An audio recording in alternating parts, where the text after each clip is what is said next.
BNP প্রতিশ্রুতি দেয়, প্রতিশ্রুতি রাখে, নির্বাচনী ইশতেহার ঘোষণা করে, বাস্তবায়ন করে। 31 দফা দেয়, 32 দফা পর্যন্ত পূরণ করে। এর নাম বিএনপি। আমরা শহীদ রাষ্ট্রপতি জিয়াউর রহমানকে দেখে ছাত্র রাজনীতিতে যোগদান করেছিলাম, কারণ তিনি উৎপাদনমুখী শিক্ষা ব্যবস্থার কথা বলেছিলেন, বেকার সৃষ্টির কোনো কথা বলেননি। তিনি শিক্ষা ব্যবস্থার উন্নয়নের জন্য, উৎপাদনমুখী শিক্ষা করার জন্য এবং প্রত্যেকটি শিক্ষার্থীর হাতকে কর্মের হাতে পরিণত করার জন্য উদ্যোগ গ্রহণ করেছিলেন। কারিগরি শিক্ষা সহ সকল উদ্যোগ তার সময়ে গৃহীত হয়েছে।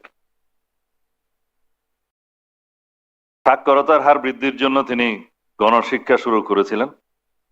বহু বছর সেই গণশিক্ষা কার্যক্রমের মধ্য দিয়ে যারা জীবনে দস্তখত শিখতে পারেননি তারা দস্তখত করে মৃত্যুবরণ করেছেন। শিক্ষার হার বেড়েছিল। আমার নেত্রী, দেশনেত্রী বেগম খালেদা জিয়া এই বেসরকারি শিক্ষকদের মর্মবেদনা বুঝে সরকারের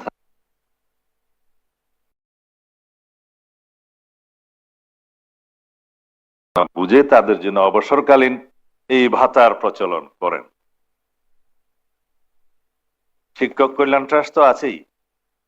আজকে আমি শিক্ষা সচিবের কাছে শুনলাম যে একজন কমপক্ষে খুব সম্ভবত 6 থেকে 7 লাখ টাকা করে অবসর সুবিধা পাবে। 5, 6, 7 লাখ এভাবে।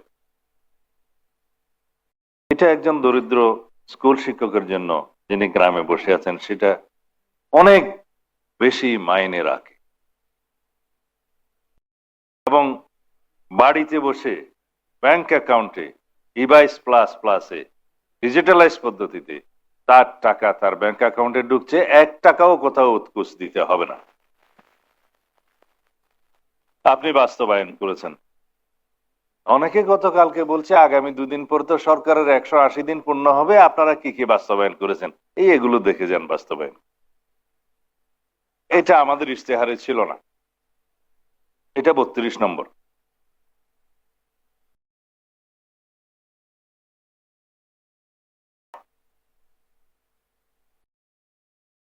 স্কুল ড্রেসটা 33 নম্বর। মাননীয় প্রধানমন্ত্রী, আমি আপনার প্রশংসা করতে চাই না, জাতি প্রশংসা করবে, কিন্তু আমি স্মরণ করিয়ে দিতে চাই, আপনি দায়িত্ব নেওয়ার আগেই যে সমস্ত প্রতিশ্রুতি দিয়েছেন, ইশতেহারে নিয়ে এসেছেন, পরিকল্পনা বলেছেন, আই হ্যাভ এ প্ল্যান, আমরা সবাই বলেছি উই হ্যাভ এ প্ল্যান। আপনি কৃষকদের কাছে কথা রেখেছেন, তাকে আপনি কৃষক কার্ড দেওয়া শুরু করেছেন, যার মাধ্যমে তার উন্নত মানের কৃষি পদ্ধতি সে অবলম্বন করতে পারবে, আবহাওয়া রিপোর্ট পাবে এবং ন্যায্য মূল্যে কৃষি উপকরণ সহ সার বীজ পাবে। সেটা আপনি আগামী 5 বছরের ভিতরে পূর্ণাঙ্গভাবে বাস্তবায়ন করবেন, আমরা বিশ্বাস করি, আশাও করি। আপনি এই দেশের দরিদ্র মা বোনদেরকে ভুলেন নাই, বলেছেন ফ্যামিলি কার্ড দিবেন। আমাদের বিরোধী পক্ষরা বলেছে রাখ তোর ফ্যামিলি কার্ড। এখন তারাই প্রতিযোগিতা করছে ফ্যামিলি কার্ড কবে দিবেন। মা বোনরা ফ্যামিলি কার্ড পেয়েছে, আপনি শুরু করেছেন। আমাদের আর্থিক সংগতির সাথে মিল রেখে ইনশাআল্লাহ আমরা পূর্ণাঙ্গভাবে আগামী 4-5 বছরের মধ্যে এদেশের সকল মা বোনদের হাতে ফ্যামিলি কার্ড পৌঁছে দেব। তার প্রাপ্ত অর্থ দিয়ে অর্থনীতিতে গতি সঞ্চার হবে, মানি সার্কুলেশন হবে, বাজারের দ্রব্য সে কিনবে, সেই দ্রব্যের কারণে চেইন ইন্ডাস্ট্রিজ গুলো চলবে এবং ওখানেও কর্মসংস্থান হবে, একটার সাথে আরেকটা জড়িত। এবং বৃহৎ লোন যারা নেয় তারা হয়তো তসরুপ করে, কিন্তু এই অর্থ দরিদ্র ফ্যামিলির কাছে, মা বোনদের কাছে যখন যাবে, সে সেটা খরচ করবে ফ্যামিলির কল্যাণে এবং চেইন ইন্ডাস্ট্রি গুলো গড়ে উঠবে, তার আর্থিক সক্ষমতা হবে, ছেলে মেয়েরা শিক্ষিত হবে, দেশের সম্পদ হবে। এটার একটা চেইন ইফেক্ট আছে। দরিদ্রকে যদি আপনি দরিদ্রই রেখে দেন, জাতির কখনো কল্যাণ হবে না, মুক্তি হবে না।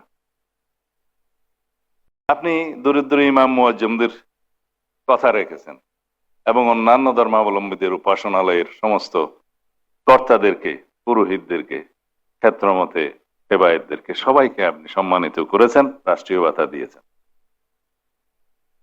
এটা শুধু ভাতা নয়, তাদেরকে একটা রাষ্ট্রীয় স্বীকৃতি প্রদান করা এবং তাদেরকে সম্মানিত করা, সেটা আপনি করেছেন, শুরু করেছেন।